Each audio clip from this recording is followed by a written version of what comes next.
What's up, everybody? Justin here, back with another show before SmackDown.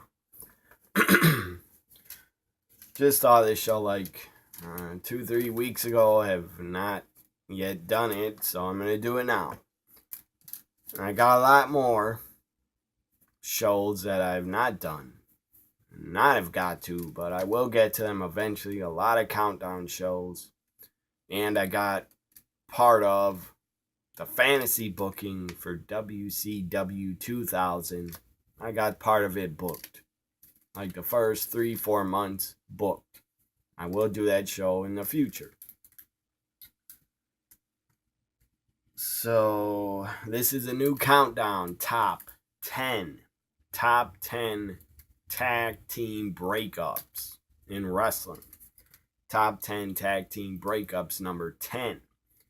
It's from WCW. Around 1990, they were a team. The Z-Man and Flying Brian. Around 91, 92, they were broken up and feuding. So, number 10 is the Z-Man, Brian Pillman. Flying Brian, they didn't feud that long, but they did have a match at Wrestle War 92 for the WCW Light Heavyweight Championship. And again, the Z-Man, Flying Brian were former United States Tag Team Champions in WCW. So, in my opinion, they had a breakup because they started feuding in 92. Number 9. Number 9 was a really good breakup on the grandest stage of them all, WrestleMania. Tito Santana, Rick Martel were Strike Force. In the late 80s, really good team. I like both guys. Really good workers. So Rick Martel turns on Tito Santana at WrestleMania 5. Did not tag him in. Jumped off the apron. Left Tito to get beat up. Walks to the back. Rick Martel then turns heel. Becomes a model. Rick Martel. Then Tito Santana and the model Rick Martel eventually. And it just got really dark in here. I don't know why. Maybe it's because storm and rain out. And now the TV's back, been getting bright. Anyways, Tito Santana, Rick Martel would go on to have a really good feud into 89 and the rest of 89 after WrestleMania and part of 1990. They would have a lot of matches and they were good. It was a good feud. So number 9, the breakup of Strike Force, Tito Santana, Rick Martel. Number 8, Harlem Heat, WCW, Harlem Heat, Booker T, Stevie Ray, real brothers, by the way, not fake brothers. They broke up, I believe, in the year 2000 or late 1999. I believe Stevie Ray turned on Booker. And then it was god awful. Not Stevie Ray's fault. But then Stevie Ray got a new partner and they became Harlem Heat 2000. Who am I talking about? Ahmed Johnson. Went to WCW, became Big T. Not Big E. Big T.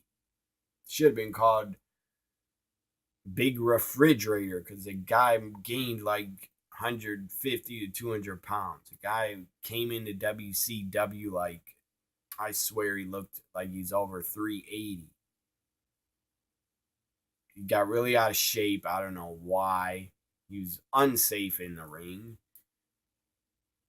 Couldn't even pick up Booker. He couldn't even pick up Booker T or any of his opponents. He tried to do his finisher, the Pearl River Plunge. He couldn't even pick him up. And when he'd pick him up and try the power bomb, he'd fall backwards. It was just bad. But number 8 is the breakup of Harlem Heat. I almost said the breakup of WCW. That happened in 2001 when they went under. So, anyways, number 8, Harlem Heat. Number 7, breakup in tag team wrestling. Number 7 just happened last year in 2017. The breakup of Kevin Owens and Chris Jericho. The Festival of Friendship was epic, where Owens turned on Jericho. Jericho had got a new list from Kevin. He was looking at it. He said, in the bottom, the camera had shot the bottom of the list, said the list of KO. Jericho says, why is my name on this list? Why is my name the only name on the list? And then Kevin Owens attacked him. So number 7 is the breakup of Kevin Owens, Chris Jericho as a team. Number 6 is from WCW. Number 6 is the Outsiders. Outsiders, Kevin Nash, Scott Hall, the NWO. Outsiders broke up, I want to say, in late 98. I believe September. I know they had a match at Halloween Havoc 98. But anyways, number 6 is the breakup of the Outsiders. Number 5, the breakup of Edge and Christian in, I want to say, 2001. It's when they broke up. I know they had a ladder match at, I think, I'm just going off the top of my head. I think Edge and Christian had a ladder match at Unforgiven or No Mercy 2001. I don't know if that's right, but that's what I remember.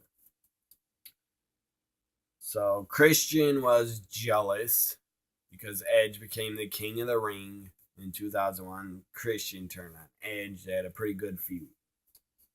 Number 4, the Steiner brothers breakup in 1998 at Super Brawl. Scott Steiner turned on his brother Rick, attacked him, joined the NWO. I believe the Steiners were the tag team champions at the time. And stupid Scott Steiner, Big Papa steroids, just decided to out-turn on my brother and give the tag titles to the Outsiders. That makes no sense to me, but whatever. So, I guess Scott Steiner is jealous of his older brother Rick and being pushed around. I don't know. Number 4, the breakup of the Steiner brothers.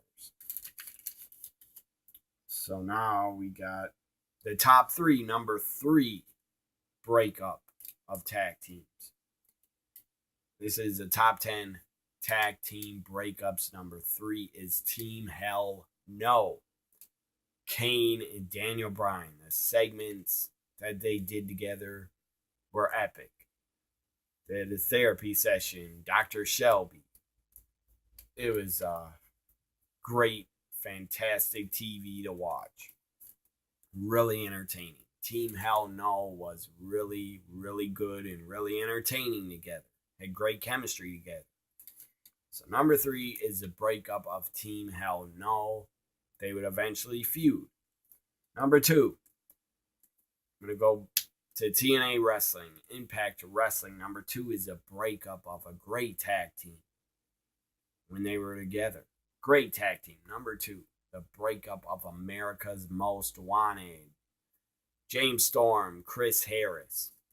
They had a good breakup. They had a really good feud after the breakup. Really good feud. They had a really hardcore, bloody match on pay-per-view. I believe it was Texas Death Match. I don't remember what pay-per-view, but it was really good. So number 2, the breakup of America's Most Wanted. Never heard of them? Well, look them up on YouTube. They were in TNA for a long time together. And they won the NWA tag titles, TNA tag titles a lot of times. Number 1 tag team breakup in wrestling. Number 1 has got to be Shawn Michaels, Marty Jannetty, the Rockers breakup on an episode of The Barber Shop in 1991. Shawn Michaels. They get their hands raised, claiming they're back together. And then Shawn Michaels, I still remember it. I will always remember it in my head. It's planted in my head forever. Then Shawn Michaels super kicks Marty Jannetty. And Bobby Heenan on commentary. I believe it was an episode of Wrestling Challenge or Superstars. Right after Shawn Michaels super kicked Marty Jannetty, Bobby Heenan goes, I knew he was going to do that. Damn funny. So then he grabs Marty Jannetty by the hair, yelling at him. Shawn Michaels saying, I'm the star of the team, basically, and slams his head through the barber shop window, slammed his head through it. The glass shattered. Obviously, it wasn't real glass, or else Marty Jannetty could have been blind. Anyways, it was so well done. Just slamming his head through the glass window. As a kid watching, I thought that was real. I was like, oh my God, Marty Jannetty's dead. We're never going to see him again. And what do you know? After Shawn Michaels did that, they didn't feud at all. They didn't feud in late 91. They didn't feud in 92. Or maybe Shawn Michaels did that in 92. Turned on him, but I feel it was 91. They didn't feud at all in 92. Why? Because Marty Jannetty wasn't even around. He wasn't even in the company. Where was he? I don't know. Marty Jannetty's this big time screw up. The guy's a real idiot. Real idiot. Especially a couple years ago. 1 or 2 or 3 years ago on Facebook, he was claiming if some girl that he thought he was told, I don't know, he was told it was his daughter, could be his daughter, and then he says on Facebook, I would have sex with my daughter, or something like that. The guy's insane. And Marty Jannetty, you have no one to blame but yourself. You're a screw up. You screwed up your entire career. Don't be blaming Vince. Nobody else, because Vince kept bringing your ass back. Brought you back in 93, brought you back again in 96. So, we know what happened.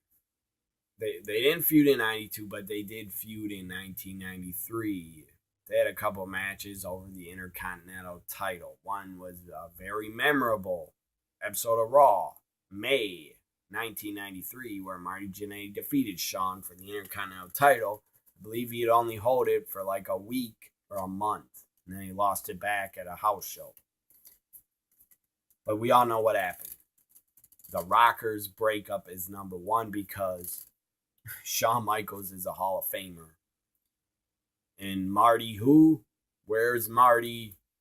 Nobody cares because the guy's a screw up. He screwed himself. He's to blame for not sticking around and being reliable. Couldn't be depended on by Vince or Shawn Michaels said years ago in an interview, Marty Jannetty was always disappearing. And they can never start a program because the guy was disappearing all the time and not showing up and not caring. I don't know. Marty Jannetty, I don't know what his problem is or was. Maybe the guy's burned out from being on the road for years and years. Who knows? The guy's a real idiot, though. Shawn Michaels, Hall of Famer, one of the greatest of all time. And Marty's probably living in a little tiny trailer. That's my guess. Hope you enjoyed this episode and new episode of the CountDown Top 10 Tag Team Breakups. Enjoy SmackDown. Enjoy Backlash. Subscribe to my channel. Like, comment, share, subscribe. Bye for now.